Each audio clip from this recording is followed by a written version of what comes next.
Medieval nobles faced a uniquely perilous conundrum. They were statistically safer engaging in the chaos of battle than accepting dinner invitations. In 1378, receiving an elegantly crafted invitation sealed with wax may have felt like a mark of distinction, but any sense of honor quickly faded upon noticing the unusually well-armed servants and the strange bitter aftertaste of the wine. While knights fretted over arrows and sword strikes on the battlefield, the astute understood that the true danger resided within the very walls of warm hospitality, cleverly disguised as friendly banter and camaraderie. There lies a dark irony in an age where bread was blessed and wine considered sacred, yet countless political careers met their end over a meal. Medieval dining halls transformed into elaborate stages for murder, where ambitious nobles deftly turned the sacred ritual of hospitality into their most effective weapon. They mastered the art of committing treachery under the guise of kindness, discovering that poison could be rendered palatable when masked by fine wine, and that murder plots unfolded more easily amid pleasant conversation.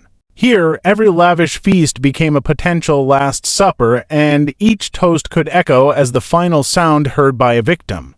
Enter the notorious world of assassination by dinner. Medieval poisoners were twisted artists who orchestrated their sinister schemes with a deliberate flair. They preferred their victims to die agonizingly in bustling public view, allowing just enough time for their targets to comprehend the treachery at hand. Take, for instance, Emperor John VIII Palaiologos, who in 1448 attended what he believed was a celebration of military victories. Little did he know, the wine he consumed tasted sweeter than usual because it contained arsenic cunningly mixed with honey, a favorite concoction that concealed the poison's metallic tang. By the time the meal reached its end, he was trembling, and by dessert, he lay convulsing on the marble floor, his trusted advisors maintaining a facade of neutrality as he breathed his last. Yet poisoners weren't mere opportunists.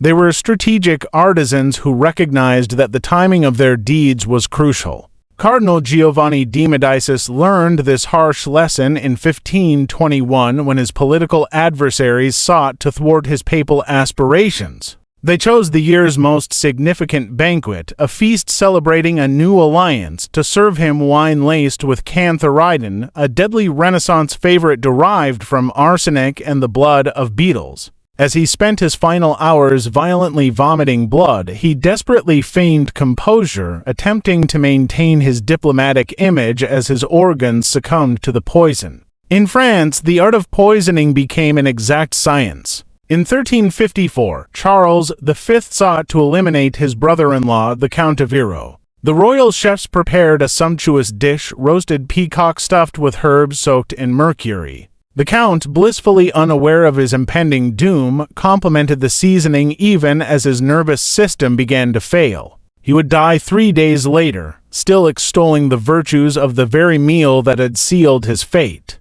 Medieval assassins had a remarkable understanding of human psychology that often surpassed that of contemporary therapists. They recognized that their victims' pride would compel them to maintain an air of strength and composure at public gatherings. Thus, they struck when their targets felt most at ease and socially engaged, plotting deception while poison coursed through their veins. Occasionally, however, medieval hosts eschewed subtlety altogether, opting instead for betrayals that were loud, bloody, and witnessed by terror-stricken guests. The infamous Black Dinner of 1440 exemplifies hospitality gone horrifically wrong. Young William Douglas, just 10 years old, along with his younger brother David, accepted an invitation from their purported protector, Sir William Crichton, to dine at Edinburgh Castle. As they arrived, expecting celebration, the grim symbolism of a bull's head traditional Scottish heraldry for death greeted them at the high table.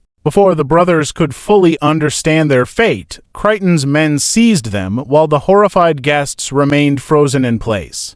The children were dragged to the courtyard and beheaded, their only transgression being their lineage, which threatened Crichton's political ambition.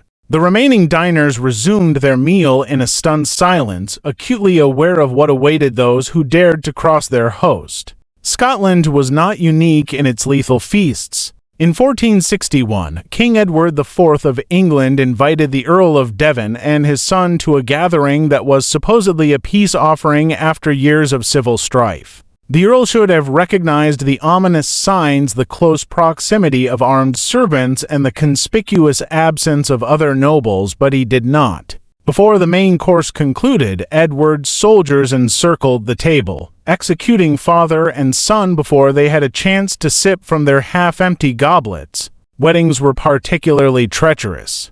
Guests often arrived unarmed and relaxed, rendering them perfect prey for a sudden massacre. The concept of the Red Wedding in George R.R. Martin's Game of Thrones finds echoes in medieval history, where nuptial celebrations devolved into bloodbaths before couples even had the chance to dance.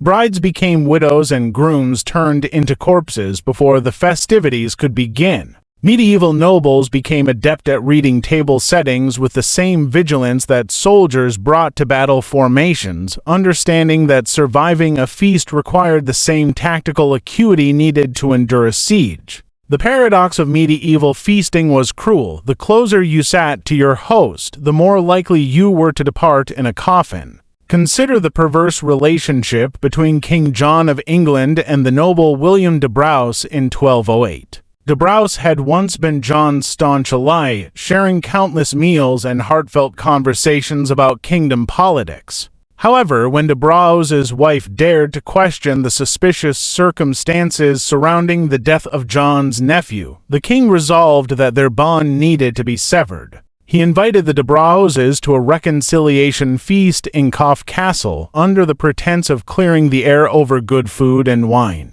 Arriving with his wife and eldest son, de Braose likely believed that the acrimony of past years was finally behind them. When the meal began with familiar jokes and cheerful banter, the atmosphere seemed festive. But when John lifted his goblet for a toast, instead of offering amnesty, he leveled treason charges. The de Braoses were imprisoned in the castle dungeons, slowly starving to death while John continued his dinner parties directly above them, seemingly unfazed. The Byzantine court exemplified betrayal with almost scientific rigor. Emperor Michael III believed he could fully trust his military commander, Nicephorus Botaniates, who had been dining with him privately throughout 1078. They shared strategies, consumed wine, and even exchanged gifts for the emperor's children. Unbeknownst to Michael, however, Botaniates was systematically bribing the emperor's guards, mapping the palace's layout, and concocting plans for a coup that he finalized during their final dinner together.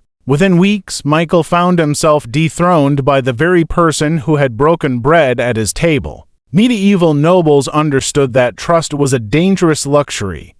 The friend familiar with your favorite wine also knew when you were most relaxed. An ally who shared your private concerns also knew your deepest fears, making the dinner companion who chuckled at your jokes potentially the very person plotting your demise before dessert arrived. In these opulent feasts, the line between hospitality and betrayal blurred disturbingly. Hospitality was supposed to be a sacred bond.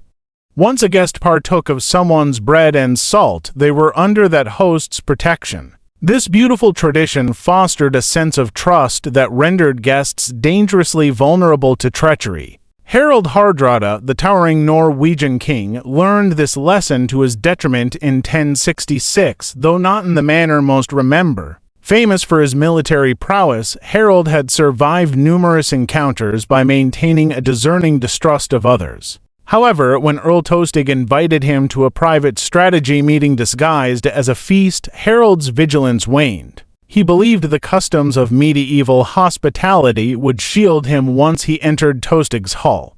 What he did not realize was that Tostig had already disclosed his whereabouts to scouts from King Harald Godwinson, who encircled the hall during the meal. Though Harald escaped that evening, the intelligence gleaned from that seemingly innocuous dinner ultimately led to his demise. Perhaps the most chilling aspect of these murders lies not only in the act itself, but in how hosts maintained impeccable etiquette while orchestrating slaughter. They adhered to the rituals of hospitality, from blessing the bread to pouring wine, offering prime seating, and engaging in pleasant conversation, all before violently violating the very customs they had just followed. Chroniclers of the era recorded incident after incident of nobles who died clutching their goblets, often attempting to express gratitude to their hosts even as the poison ravaged their systems. The psychological torture was as calculated as the physical acts of murder. Victims succumbed to the realization that they had been betrayed by individuals who had just moments before washed their feet and blessed their meals.